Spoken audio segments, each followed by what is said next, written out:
it was just basically like saying no. Mm-hmm. And when do you think It's appropriate to do so.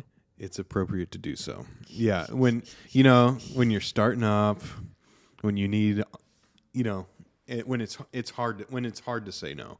Yeah. When you need that money, when you need, every new client you can get. Mm-hmm. When are the warning signs that you should be like, this is not worth it? It's a good question. Mm-hmm. I remember the first time I ever told somebody no, right? And when I say that, like, I'm sure there have been places, outside of this that I had done so. But this was the first hard, like, I've got your cash in hand and I'm telling you I don't want it anymore. Yeah. Right? We just had our South Euclid location. We're building our training department. And this was kind of in the period where we were basically taking anything we could get. We were taking anything we can get, And I remember we had a lady sign up for training. She was a longtime daycare client of ours, wanted to do training. She was very hesitant about the e-collar when we talked over the phone. We discussed it. Whatever, she signed up, she paid. She came in for her first lesson, and I had an e-collar and a prong collar laying on the counter. And she's just like, "What is that?" I looked at the prong collar. I was like, "Oh, that's a prong collar. This is our introductory stage to teaching the leash pressure, so we could teach the e-collar and start kind of getting into a spiel with it." She's like, "We never discussed that tool." I was like, "Well, we discussed the e-collar, and I did mention that we had a prong collar that we were using as well." She was like, "I just don't know. I don't know if I'm comfortable with that tool." And it was kind of snobby, right? And two, it was a very similar conversation to what I had with the e-collar that I had to spend all this time like convincing her of over the phone, right? And at this point, we were starting to hit a point where we were busier, I would say. Training department was growing. I was still doing 100% of the training myself, right? Whatever, getting busier. We weren't having a lack of clients. We were making money, this, that. And I remember right then and there, I was just like, okay, cool. I'm processing your refund right now. I don't think we're the right training company for you, right? And I pretty much left it at that, sent her on her way. And that was the first time I officially initiated myself we don't need your money if you're not going to be committed to this process. Yeah. Right? And here's the thing. I knew we could have, she would have done the training. You know what I mean? Like if I would have sat there for 20 minutes and talked about the prong collar with her and this and that, we wouldn't have done it. Yeah. But at that point, you start getting into, right? I have the business that I need. I'm not struggling right now. I can start being a little more selective. And in the end of the day, me having that $1,000 or whatever it was to do that training with a client that was already not going to be very committed.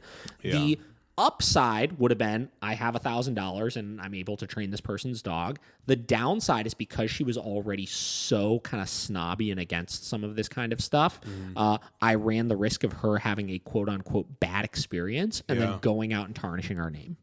True. Right? So you start having to weigh the balance of the pros and the cons of if I do this job versus if I don't do this job. And then we've talked before about in the past when I used to work for my last employer training dogs and how he would essentially just promise the world to people, right? It was you do anything to get the sale, even if it includes essentially stretching the truth just a little bit.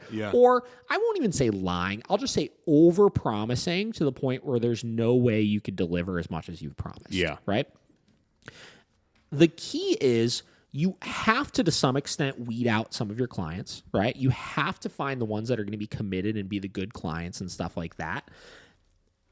And before I start actually saying no to people, what I do is I essentially make the client say no just by being as absolutely brutally truthful and honest as possible about things, right? You lay out as clearly as possible your expectations of them, their expectations of what they're going to get out of things. And you make sure they're agreeing upon those terms for you. Now, this is, again, in a service-based industry, right?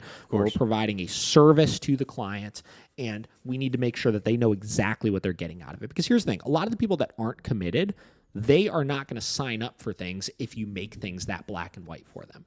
right? True. If they're not the right client for you. Yeah. And that's your first way of saying no, is by not sweating so much the actual sale and not, I mean, you're a salesperson, right, at the end of the day. But in the end of the day, your sales tactics are marketing yourself as good as possible, as truthfully as possible to people. Yeah.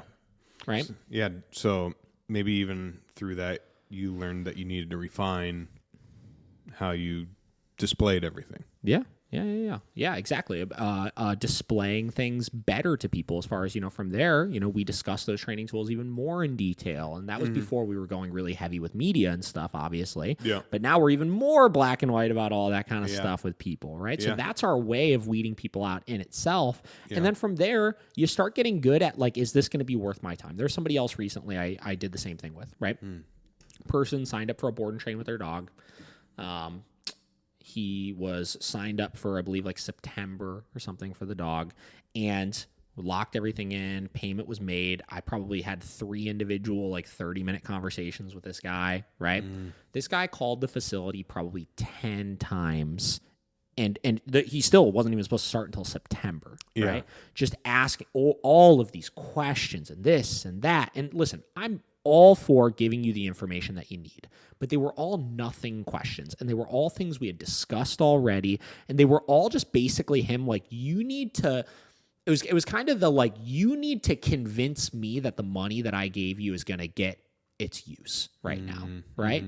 And the problem was, as we got further along and he kept calling, it was becoming more and more apparent that this was going to be a pattern throughout the entire process of training the dog, right? It was very much a mentality of like, you're going to do this for me, as opposed to this is a mutual teamwork effort, right? The board and train process, the way that it functions, is a teamwork process right now. And it even escalated to a point where, like, he had essentially told one of our staff members that, if my dog doesn't come back and isn't able to, I think he really wanted to do like therapy dog certification. If he's not able to pass a therapy dog test a week after he finishes the program, and I don't know if he was joking or just being kind of a dick about it or what, but he's like, you're going to hear about it and I'm going to post it all over the internet or something like that. And it's just like, listen, man, one, why would you tell somebody that you're doing business with that you're going to tarnish their name if they don't do a good job? Like, just blatantly like that. Yeah. 2, we've already now collectively spent hours on the phone with you, which again, that's time, that's expense on my end. That's not factored into the cost of our training program. Yeah, exactly. And we haven't even started the training yet. Yeah. This is not worth our money at this point. Yeah. Same deal, refund processed. Sorry, again, it's nothing personal, but like, we're not the right training company for you. Yeah. Oh man. So you start looking at, again, how much time and mental effort is this taking, and how worth it is it for you to get that job? Yeah. And that's what I always look at as far as who I say yes and who I say no to. Right. Now, as far as when do you start doing that, I think you have to set boundaries immediately, right? Like, if somebody is going to be being, if there's some sort of like ethical issue, or if somebody is being really, really bad to you about something, that is not business that you need. That is not going to be a good client. That's going to be helping spread your name. But in the end of the day, at the beginning, you do have some of the, like in my first year of doing it, you do have some of the, like, you have to prove yourself still.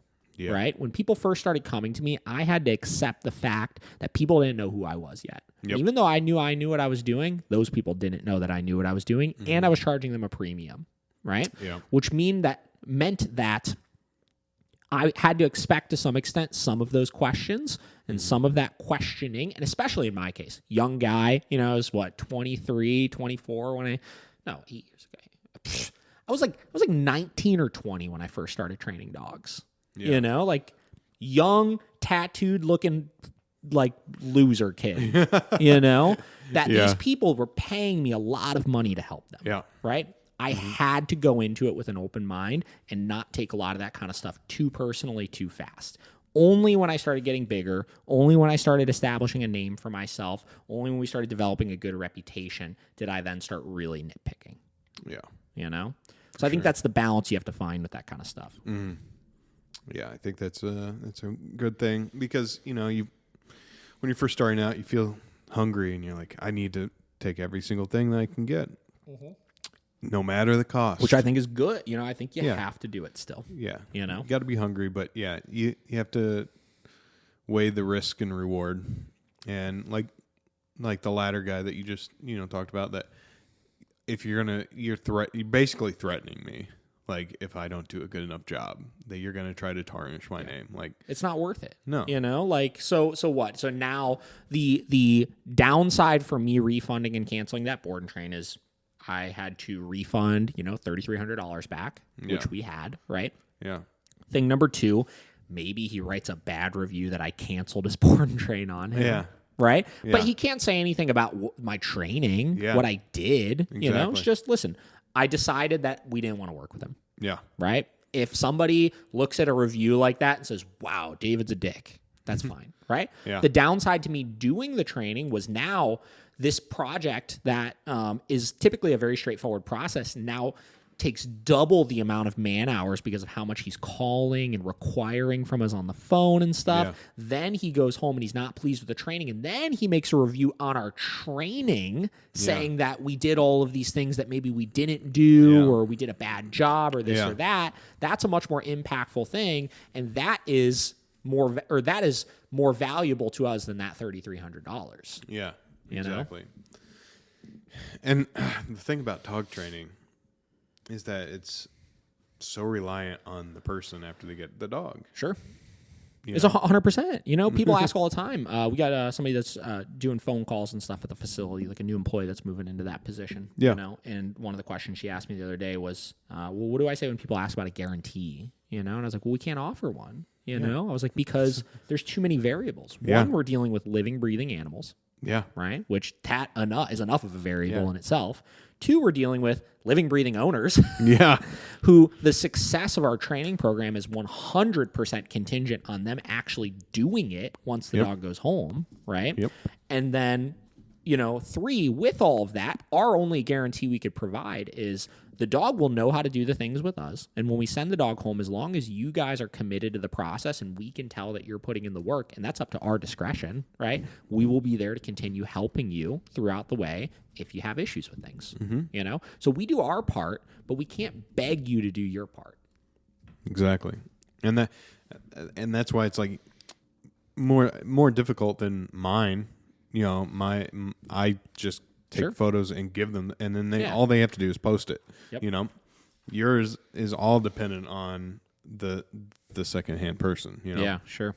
It's like you can teach a dog everything, but if they don't reinforce it, yeah, I mean, the dog's not going to give a shit. Yeah. So